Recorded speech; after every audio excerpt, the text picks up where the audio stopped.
Merci, monsieur le président. Madame la ministre, madame la présidente de la commission des lois, messieurs les rapporteurs, mes chers collègues, depuis 2017, nous avons accompli de grandes avancées en matière de sécurité afin de mieux protéger les Français, notamment face à l'évolution de la menace terroriste.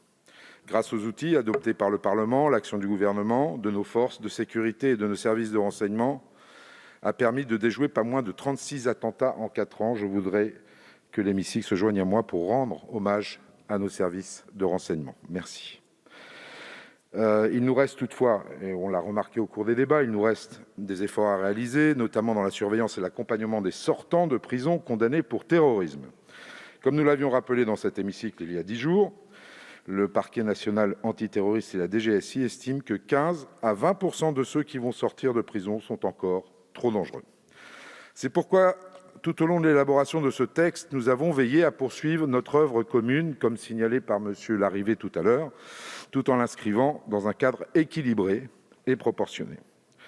Nous avons toujours fait preuve de pragmatisme pour adapter le droit à la réalité des menaces qui pèsent sur nos concitoyens. C'est dans ce même état d'esprit de réalisme que nous avions adopté ce texte en première lecture.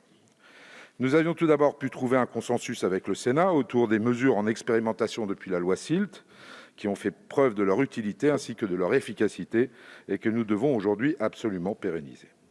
D'autres nombreux points d'accord ont pu être trouvés, notamment en matière de renseignement, afin de simplifier et de renforcer l'action des services de renseignement tout en améliorant la protection des données des Français.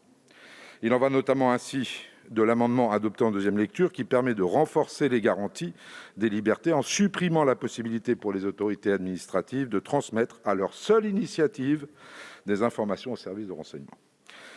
Des divergences importantes et persistantes sont toutefois apparues sur les mesures de sûreté. À cet égard, le groupe démocrate estime nécessaire le maintien de la durée de 24 mois applicable aux Micas pour les sortants de prison condamnés pour terrorisme. Il s'agit d'une mesure forte et nécessaire pour mettre en œuvre un suivi efficace des individus les plus dangereux.